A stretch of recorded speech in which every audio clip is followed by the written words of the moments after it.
Hi learners, welcome to the School of Exercise Science. I am Rohit, an A certified personal trainer. इस channel पे मैं वो सारी चीज़ें आपसे डिस्कस करूँगा जो मैं रेगुलरली एक्सरसाइज साइंस में सीखता हूँ और साथ ही साथ मैं ACPT को कवर करूँगा. So let's proceed without further ado.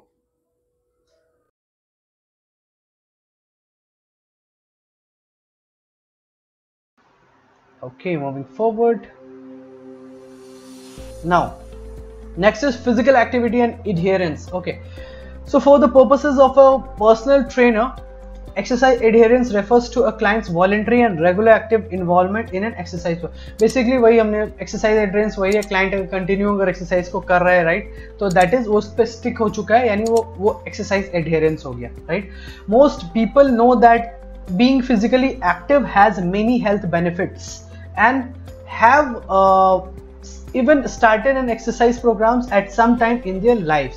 So बहुत सारे लोगों को, most of the people को पता है कि physically active अगर हम रहेंगे तो health benefits होना ही होना है and have even started an exercise. मतलब कभी ना कभी लाइफ में उन्होंने कोशिश की है थोड़ी सी physically active रहें, थोड़ी सी exercise करें. Unfortunately the solution is not simple. So इतना सिंपल नहीं है ना, इतना सिंपल होता तो हर कोई कर लेता ना. स्टार्ट सब करते हैं, कंटिन्यू करना बहुत मुश्किल होता है. There are many factors related to exercise that influence adherence and dropout. बहुत सारे फैक्टर हैं एक्सरसाइज को लेके जो मतलब वही तय करेंगे कि आप एक्सरसाइज करोगे या फिर आप छोड़ दोगे.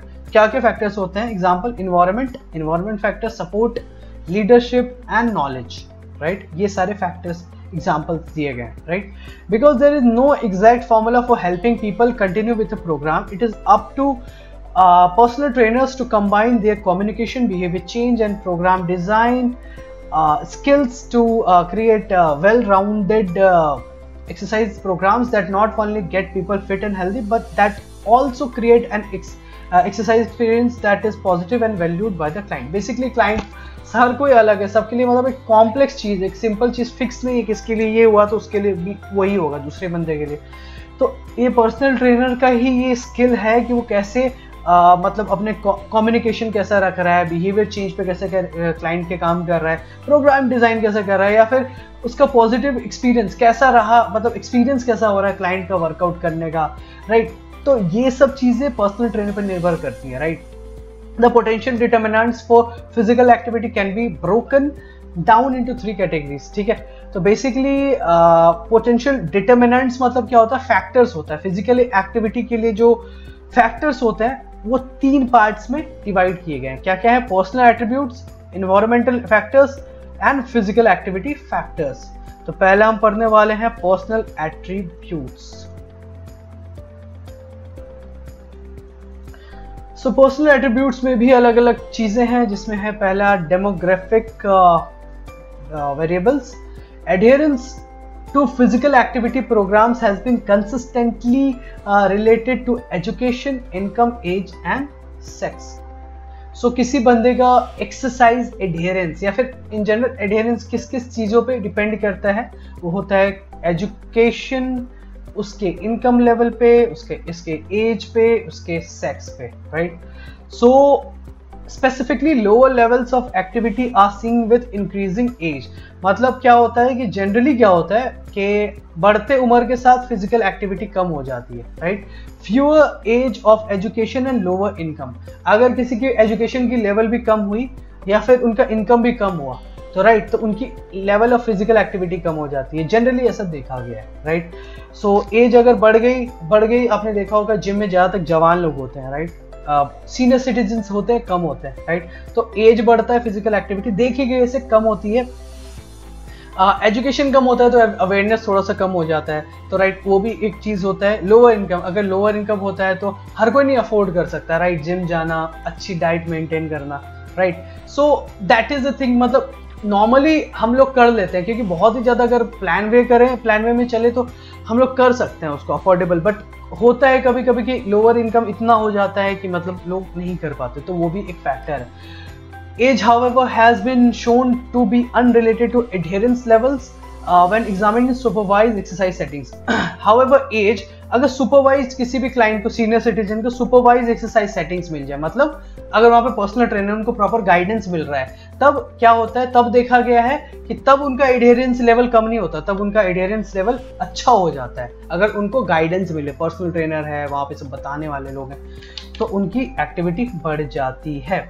Since personal trainers are directly involved with supervised fitness programs, this is particularly relevant because when exercise sessions are conducted under the guidance of exercise professional, adherence levels are increased among various age groups. ऐसा देखा गया है कि बहुत सारे age group अगर रहता है, किसी भी एज ग्रुप अगर पर्सनल ट्रेनर है, उनको प्रॉपर गाइडेंस मिल रही है, तो चांसेस है फिजिकली एक्टिव रहेंगे। मान के चलो कोई सीनियर सिटीजन आते हैं first time in the gym, कोई है ही नहीं गाइड करने वाला, फर्स्ट टाइम क्लूलेस है, यार साइकिल है, ट्रेडमिल है, करना क्या है मेरे को, अगले दिन वो इतना मतलब डिमोटिवेट होंगे, नहीं आना चाहिए। हाउएवर कोई आता है आपके जैसे, राइट, आपने उसको उनको पोलाइटली बोला, सर आइए, दिस इज साइकिल, हम will start with this and will do treadmill and will do this particular exercise, हम ऐसा इसलिए कर रहे हैं, रीजन बताओ, सब कुछ बताओ, उनको अच्छा लगेगा, राइट, उनको गाइडेंस मिल रही है, right, so that is why वो आना फिर से चाहेंगे, राइट। नेक्स्ट है, so next is regarding sex, men demonstrate higher and more consistent activity adherence rates than women. अगर सेक्स की बात करें, जेंडर की बात करें, तो मेन देखा गया है ज्यादा फिजिकली एक्टिव होते हैं, ज्यादा वर्कआउट कंटिन्यू कंसिस्टेंट रहते हैं compare to women.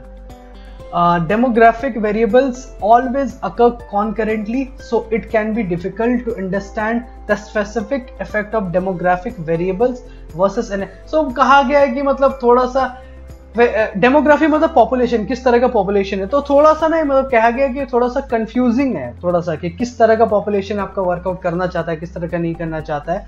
Nevertheless the general trends are apparent and consistent. तो बेसिकली यही है कि सीनियर सिटीजन्स वगैरह जो हमने बाकी ये पढ़ा, ये सब चीज थोड़ा सा कम एडहेरेंस रहता है एक पर्टिकुलर डेमोग्राफी का कंपेयर करें किसी और से, तो it is very difficult to say कि मतलब कौन सा डेमोग्राफी आपको पॉपुलेशन करना चाहता है, कौन सा नहीं करना चाहता है, किस तरह का करना, सो काइंड ऑफ डिफिकल्ट। हालांकि इन जनरल जो होता है वो अभी हमने जो पढ़ा है कि ओल्ड एज पीपल थोड़ा सा कम एडहेयर रहते हैं, वुमेन थोड़ा सा कम एडहेयर रहते हैं, तो ये सब चीज जनरल है, right. Health status, okay, individuals who suffer from chronic illness such as heart disease and diabetes typically exercise less than those who are healthy. So जिनको क्रोनिक डिजीज होता है, जैसे हार्ट डिजीज हुआ, डायबिटीज हुआ, वो physically active या exercise कम करते हैं जो लोग कंपेयर टू जो लोग हेल्दी होते हैं, हेल्दी वाले ज्यादा करते हैं, right. In the review on health behaviour change following chronic illness, Newsom and colleagues reported that although physical limitations may be mitigating factor for reduced physical activity, it may also be that common misconceptions still exist that those with chronic disease should not exercise. देखो ऐसा होता है कभी कभी कि physical limitation हो जाते हैं कि आप एक्सरसाइज नहीं कर पाते, जिनको क्रोनिक डिजीज है, अनहेल्दी है जो, ठीक है। लेकिन ज्यादातर क्या होता है ना, ये होता है लेकिन कम होता है, ठीक है। लेकिन ज्यादातर लोग क्यों नहीं करते क्रोनिक डिजीज वाले एक्सरसाइज, क्योंकि उनका परसेप्शन पता है क्या बन गया आज के टाइम में भी है कि भाई साहब मेरे को हार्ट का इश्यू है तो मेरे को एक्सरसाइज नहीं करना चाहिए, मेरे को अगर डायबिटीज है मेरे को नहीं करना चाहिए। तो ये परसेप्शन हो गया है, जिसके कारण क्या होता है उनकी एडहेरेंस भी कम हो जाती है। अगर हर चीज का एक गाइडलाइन होता है, एक्सरसाइज जिनको हार्ट का इश्यू उनका भी एक गाइडलाइन है, तो अगर वो प्रॉपर गाइडलाइन के साथ करें तो वो हेल्दी हो सकते हैं, राइट। हाउएवर एक परसेप्शन है कि भाई साहब आप बीमार रहते हैं, आपको नहीं करना चाहिए, आप आराम कीजिए घर में, बेड पे रहिए आप, तो ये वाली चीज होती है, बस वॉक करके छोड़ दीजिए, तो एक वो चीज होती है। Okay, the researchers also stated that given the clear benefits of increased physical activity for individuals with chronic conditions, their findings suggest an important shortcoming in efforts to improve health behaviors following diagnosis. So basically, research ने भी prove कर दिया है कि आप chronic disease है physically active रहिएगा तो ऑफ कोर्स आप हेल्दी रहिएगा, राइट। बट स्टिल क्या होता है ना कि एफर्ट की कमी, because of shortcoming in efforts to improve health behaviour following diagnosis, उनके फाइंडिंग से ये पता चला है कि बेसिकली एफर्ट्स में ही उनकी कमी रहती है, इसीलिए वो नहीं आते। Clinicians working together with clients' patients to set health-related goals may be an effective strategy to support change for those newly diagnosed with Crohn. So basically clinicians जो होते हैं जो काम करते हैं टुगेदर पेशेंट्स वगैरह के साथ, वो एक बहुत इफेक्टिव मतलब स्ट्रेटेजी बना सकते हैं, बहुत इंपॉर्टेंट रोल प्ले कर सकते हैं। जो क्लाइंट मान के चलो क्रोनिक डिजीज से अभी डायग्नोज हुआ है तो बहुत इंपॉर्टेंट रोल प्ले कर सकते हैं उनको अवेयर कराने का कि भाई साहब आपके लिए एक्सरसाइज बहुत ज़रूरी है, right. Developing a referral network with local health care providers can help exercise professionals on the front line of helping individuals with chronic disease see the value in engaging in safe and effective. Basically एक strategy आप बना सकते हो as a personal trainer कि आप जो भी आपके हेल्थ प्रोफेशनल्स हैं, जो भी उनके साथ आप एक ये करो, आप उनके साथ एक नेटवर्क फॉर्म करो, राइट। उनके साथ स्ट्रेटेजी बनाओ कि भाई साहब आपके पास क्लाइंट आए ऐसे पेशेंट्स, आप उनको इनकरेज कीजिए कि एक्सरसाइज करना इंपॉर्टेंट है, आपको हेल्प मिलेगी उससे, right. So they can refer, मैंने पहले बताया था ना पब्लिक रिलेशंस, हमने शुरू में पढ़ा कि नेटवर्क बनाना कितना इंपॉर्टेंट है, right. So networking is very important. आप फिजियो के साथ नेटवर्क रखिए, आप हार्ट वाले या फिर फिजिशियंस, क्रोनिक डिजीज वाले जो भी डॉक्टर्स हैं सबके साथ कांटेक्ट रखिए, वो आपको रेफर कर सकते हैं क्लाइंट को, आप उनको रेफर कर सकते हो, राइट। सो आप लोग मिलके एक स्ट्रेटेजी बना सकते हैं कि भाई साहब आपके पास ऐसे क्लाइंट है तो आप रेफर कर सकते हैं, आप उनको अवेयर कीजिए बेसिकली कि ये इंपॉर्टेंट है, आप मुझे रेफर भी कर सकते हैं, तो ये भी आपका भी फायदा होगा इससे एज अ पर्सनल ट्रेनर, है ना। Next is physical activity history. Physical activity history is an important and influential personal attribute variable. Of course, physical activity की history क्या रही है वो बहुत important है जानना personal trainer को. Therefore, it is important that personal trainers gather physical activity history information from their clients. तो important है किसी भी personal को जो भी उनका health history रहा है, जो भी exercise history रहा है, gather कीजिए आप client से, right? This information can help in the development of the current program as client preferences should be considered, and it will also give the personal trainer a good idea of the challenges that client may face in the adhering to the program. Basically आपको idea मिल जाएगा client कैसा workout, पहले क्या problem रही थी, अब barrier रहा था, आप उसको सॉल्व कर सकते हो। क्लाइंट के प्रेफरेंसेस क्या हैं, कैसे एक्सरसाइज उसको पसंद है, कैसे एक्सरसाइज को नहीं पसंद है, ये आपको एक्सरसाइज प्रोग्राम डेवलप करने में, नया एक्सरसाइज प्रोग्राम बनाने में आपको हेल्प मिलेगी उससे, राइट। और ये भी आपको हेल्प दिमाग में आ सकता है कि क्लाइंट क्या चैलेंज फेस कर सकता है, राइट, उसके एक्सरसाइज हिस्ट्री को देख के, उसके मतलब जो भी रहा है, राइट, तो वो एक चीज है। अब next is psychological traits. Difficulty managing negative thoughts and moods has been shown to be a barrier to lifestyle interventions involving physical activity. Basically negative thought रहेगा तो कोई भी काम करने में वो एक barrier है कोई भी काम करने में, including exercise. Negative अगर thought process रहेगा तो आप exercise physical activity नहीं करोगे. That is mood may affect adherence to physical activity with lower levels of depression, stress and anxiety. So basically क्या होता है, मूड जो होता है ना वो बहुत इफेक्ट प्ले करता है आपके एडियरेंस पे. आपका मूड खराब है तो आप एक्सरसाइज नहीं करना चाहोगे, एडियर नहीं रहोगे, कंसिस्टेंटली आप उसको स्टिक नहीं कर पाओगे. With lower levels of depression, stress and anxiety and negative effect predicting adherence, while higher levels of stress, depression and anger predict attrition. तो मूड खराब रहे तो एडियरेंस आपकी खराब हो सकती है, right. With lower levels of depression, stress and anxiety and negative effect predicting adherence. वही बोला गया है कि मतलब थोड़ा सा डिप्रेशन, स्ट्रेस, एंजाइटी वगैरह हो सकती है, तो इन सब के चक्कर में आपका एडहेरेंस कॉम्प्रोमाइज होगा.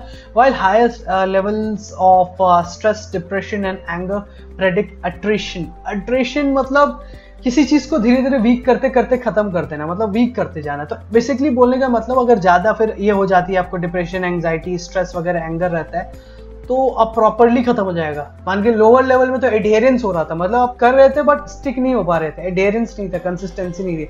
अब हायर लेवल हो जाता है इसका तो क्या होता है, प्रॉपरली मतलब छूट ही जाता है physical activity. Not enjoying a physical activity program can also negatively influence adherence. आप enjoy नहीं करोगे एक्सरसाइज तो ऑफ कोर्स अब नेगेटिवली आपका मूड ही खराब हो जाएगा, आप करना नहीं चाहोगे, फिर अब नेगेटिवली इन्फ्लुएंस होगा, फिर आप adhere कर ही नहीं पाओगे. Working with clients to create an exercise program that is enjoyable, sustainable, fits into their lifestyles is crucial because enjoyment levels can often be turned around with careful attention and creative personalise strategies. तो वही enjoyable बनाइए, experience अच्छा दीजिए ताकि उनका basically adherence हो सके, mood अच्छा रहे, तो यही है साइकोलॉजिकल फैक्टर्स, राइट। अब क्या है, knowledge, attitudes and beliefs. Individuals have a wide variety of knowledge, attitudes and beliefs about starting and sticking with an exercise program, right? सबके बहुत सारे इंडिविजुअल है, सबके अपने अपने नॉलेज एक्सरसाइज को लेके अपना एटीट्यूड है भाई, सब पॉजिटिव या नेगेटिव, एंड बिलीफ्स है, अपना अपना सोचने का तरीका है, बिलीफ है, राइट, मान्यताएं हैं basically. Modifying the way a person think and feels about exercise has been shown to influence his or her intentions regarding being physically active. Basically अगर आप किसी पर्सन के थिंकिंग को इन्फ्लुएंस कर सकते हैं तो वो बेसिकली क्या करेगा, उसके इंटेंशन को तय करेगा, फिजिकली एक्टिव रहना चाहता है। पॉजिटिव है, अगर नेगेटिव कर दीजिएगा तो नहीं रहना चाहेगा, इंटेंशन ही बदल जाएगा। नेगेटिव है तो पॉजिटिव करना है, पॉजिटिव कर दिया तो उसका इंटेंशन बदल जाएगा, वो एक्सरसाइज करना चाहेगा, फिजिकली एक्टिव रहना चाहेगा। As described earlier in the section on the health belief model, health perception, which is a knowledge, attitude and belief variable, has been linked to adherence such that those who perceive their health to be poor are unlikely to start or adhere to an activity program. So पहले हमने पढ़ा है ना, जितने भी health belief models वगैरह रहे हैं, सब इसमें क्या कहा गया कि जो भी पर्सन का बिलीफ रहता है, नॉलेज, एटीट्यूड रहता है, वही उसके एडहेरेंस को तय करता है। एक ही चीज़ बार बार रिपीट हो रही है ना, तो वही उसके एडहेरेंस को तय करता है। और मान के चलो कोई बंदा है, वो सोच रहा है उसका हेल्थ पुअर है, basically not very confident about his health and all, तो बहुत कम चांसेस है कि वो फिजिकली एक्टिविटी में एडहेयर हो सकेगा। Locus of control is another variable in this category, as a belief in personal control over health outcomes is a consistent predictor of physical activity among healthy adults. So locus of control एक और variable, locus of control हम आगे पढ़ने वाले हैं, तो अभी इसको ये वाला लाइन अभी रहने देते हैं, आप समझ जाओगे locus of control है क्या। तो बेसिकली locus of control भी इन्फ्लुएंस करता है कि क्लाइंट बेसिकली एडहेयर कर पाएगा या नहीं कर पाएगा। क्या है लोकस ऑफ कंट्रोल, अभी पढ़ेंगे, ठीक है। Finally the variable of perceive barriers such as lack of time consistently demonstrate a negative association with physical activity programme adherence. Basically कुछ क्या होता है, एक पर्सिव बेरियर्स होते हैं, मतलब वो बेरियर्स रियली होते नहीं है, बस लेकिन आपकी सोच है कि भाई साहब ये है। फॉर एग्जाम्पल बहुत सारे क्लाइंट्स आपने पूछा होगा, भाई साहब आप क्यों नहीं आ पा रहे हो कंसिस्टेंट, भाई ये टाइम नहीं है सर, हमारे पास टाइम नहीं है। परसीव कर लिया कि टाइम नहीं है, राइट, खुद से। अगर आप मतलब होता है कभी कभी रेयर, मतलब कम होता है, लेकिन होता है कभी कभी लिटरली टाइम नहीं होता, लेकिन मोस्ट ऑफ द टाइम होता है टाइम। अगर वो लिटरली उनके लिए प्रायोरिटी हो एक्सरसाइज तो वो टाइम निकाल लेंगे, right. So most of the लोगों के पास होता है बहाना, होता है एक परसेप्शन होता है, मतलब कि हाँ मेरे पास तो टाइम ही नहीं है, कैसे करूँ यार, नहीं हो पाएगा। तो एक बेसिकली परसेप्शन है, वो भी एक काइंड ऑफ कह सकते हो वेरिएबल है।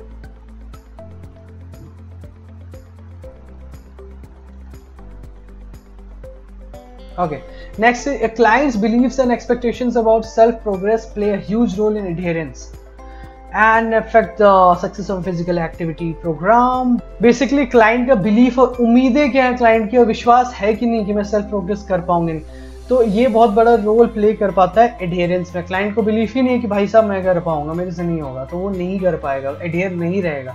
एज अ पर्सनल ट्रेनर हमारा मतलब दायित्व है कि हम उसको पॉजिटिव करें, right.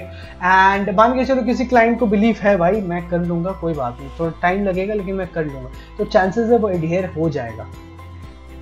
In the review of the determinants of adherence to a lifestyle interventions in adults with obesity, researchers found that when physical activity was undertaken only in pursuit of weight loss, and when the weight was not lost at a satisfactory rate, individuals felt disheartened and lost motivation to continue. So basically obese individual के साथ जब basically जब check किया researchers ने, तो पाया कि मान के चलो कोई एक्सपेक्टेशंस उन्होंने रखा था, भाई साहब मेरा तो इस महीने जो है ना मेरा 8 किलो कम हो जाएगा, और मेरा कम हुआ नहीं, तो मैं हो गया डीमोटिवेट, और फिर मैंने बंद कर दी करनी एक्सरसाइज। तो बेसिकली एडहेरेंस यहाँ पे गया, नहीं हो रहा, राइट। तो यहाँ पे ये देखा गया। तो expectation settings as a personal trainer हमारा बहुत इंपॉर्टेंट रोल है कि रियल एक्सपेक्टेशन सेटिंग्स हम वहाँ पे क्लाइंट के लिए करें, राइट।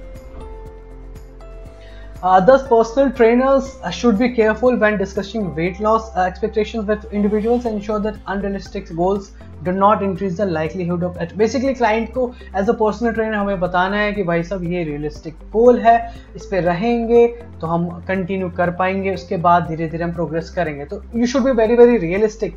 डोंट प्रॉमिस, बिकॉज आपको इवन कोई क्लाइंट है, मान के आपको पिच करना है पीटी, तो डोंट प्रॉमिस हिम और हर कि भाई साहब मैं तो वो बोल रहा है. मेरे पास एक क्लाइंट आया था, वो एक्चुअली क्या बोल रहा था, he was like I want to lose 30 kilo in 2 months because I have to run marathon.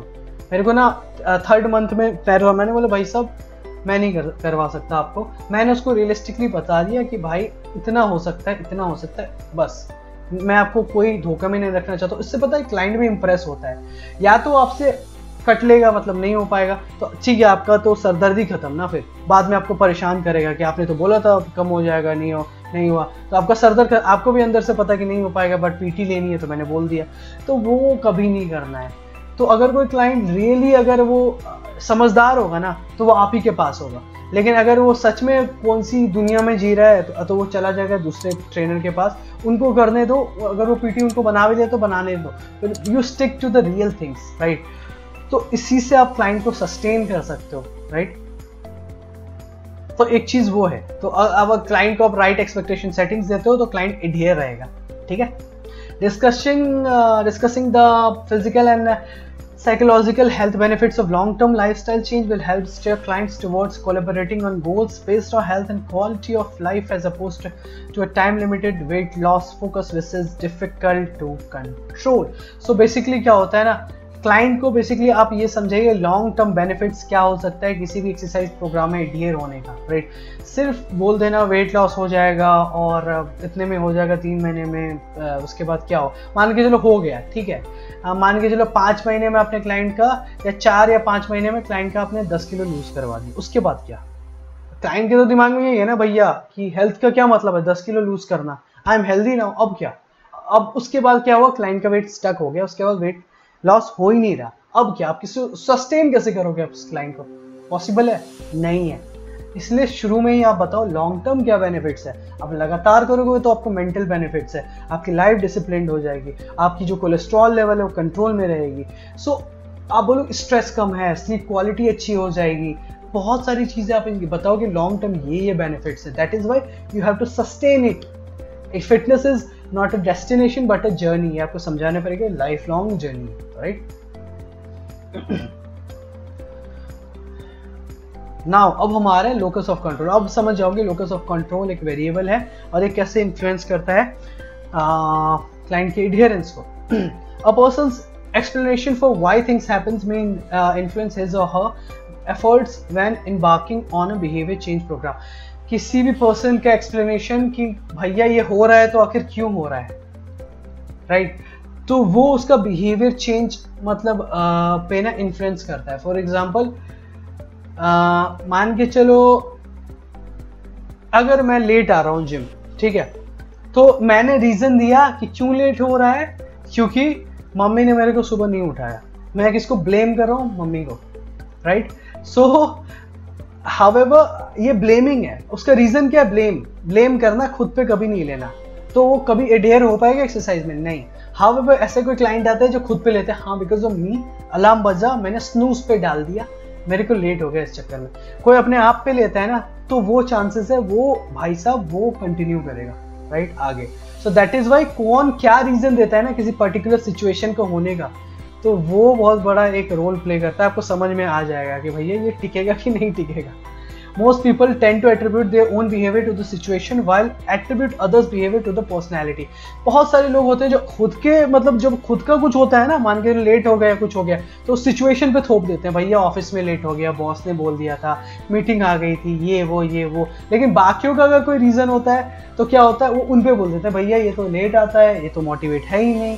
मतलब एक तरह से फेयर भी है क्योंकि एज अ क्लाइंट वो समझ रहा है, उसको तो पता है ना मेरा सिचुएशन ये है इसलिए मैं लेट हो रहा, लेकिन बाकियों का नहीं जानता है इसका ये सिचुएशन है, वो जानना सोचना भी नहीं चाहता भैया इसका सिचुएशन है. लेकिन ब्लेम करना बहुत आसान होता है, तो उसको तो बोल देना है कि भैया ये लेट हो रहा है बिकॉज ये करना ही नहीं चाहता, इसका तो डिसिप्लिन ही नहीं है, इसका मन ही नहीं है.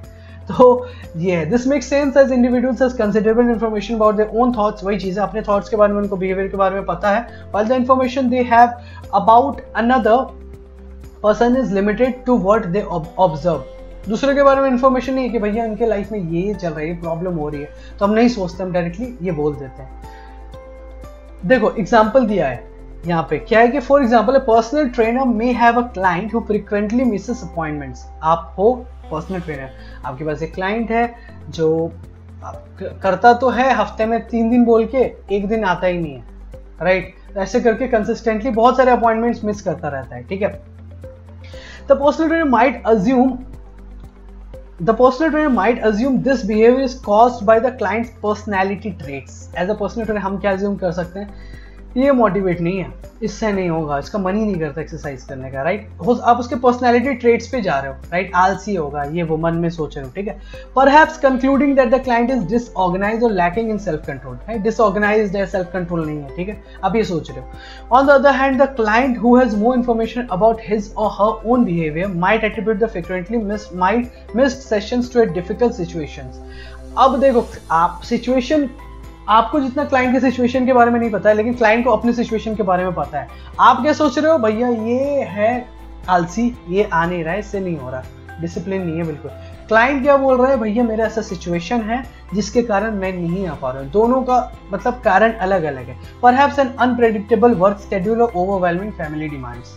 क्लाइंट बोल रहा है कि भैया मेरे सिचुएशन है कि फैमिली डिमांड ऐसे है मेरे, में नहीं आ पा रहा, या फिर अनप्रेडिक्टेबल वर्क आवर्स, मतलब कुछ कोई टाइम ही नहीं है मेरे काम का, सिचुएशन। तो आपको बता रहा है क्लाइंट कि मेरे सिचुएशन का दोष है, राइट?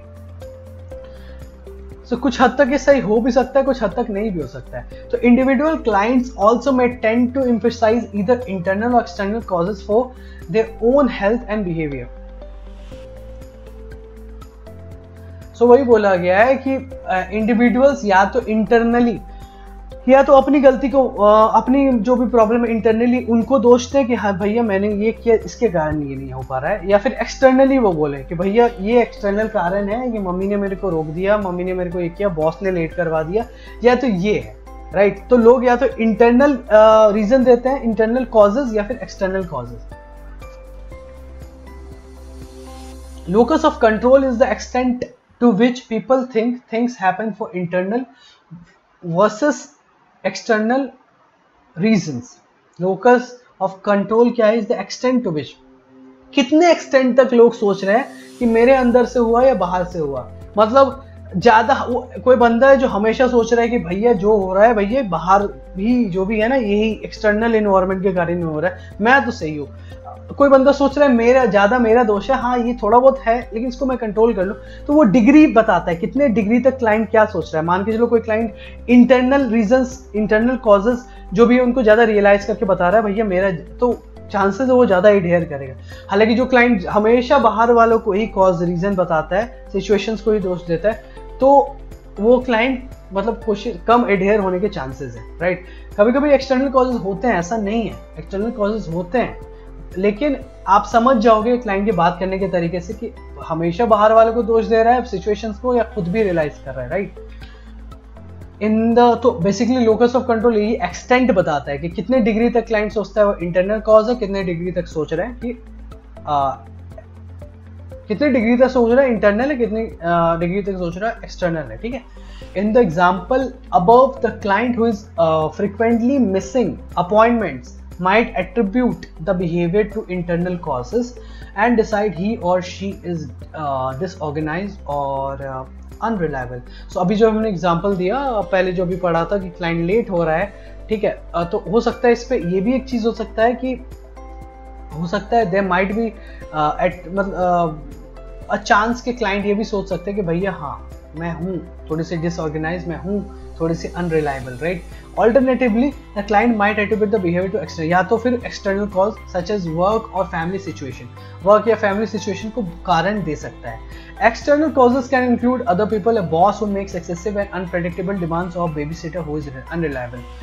एक्सटर्नल कॉजेज क्या हो सकता है? मैंने एग्जांपल पहले ही दे दिया है। वो बॉस हो सकता है जो मतलब बिल्कुल ही एकदम कभी भी काम मांगने लगता है आपसे, बेबी सिटर है, बेबी सिटर का कोई स्केड्यूल नहीं है तो उसके कारण हो सकता है। Sometimes people attribute their behaviours to simple bad luck, fate or another external cause.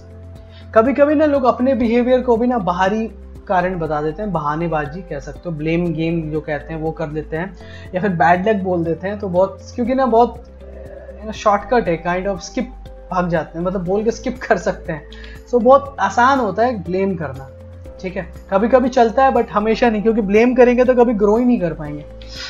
यहाँ पे काम आता है self monitoring, right, self regulation, अभी जो हमने पढ़ा है।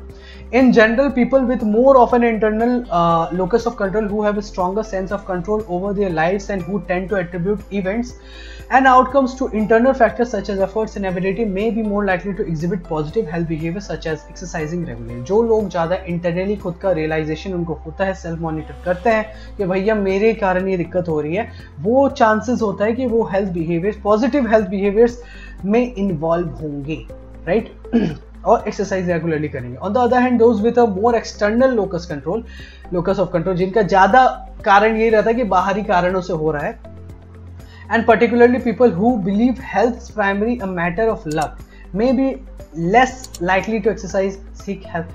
उनकी सोच ऐसी है कि भैया हेल्थ हो या ना हो, ये लक की बात होती है भाई साहब, ये एक्सरसाइज का कुछ नहीं है, तो ये लक है, ऊपर वाले ने हुआ तो मैं कुछ नहीं होगा मेरे को, कुछ भी खाता रहूंगा पीता रहूंगा, भाई ऊपर वाले का साथ है तो क्या हो जाएगा, जाको रखे सही है, मार सके ना कोई।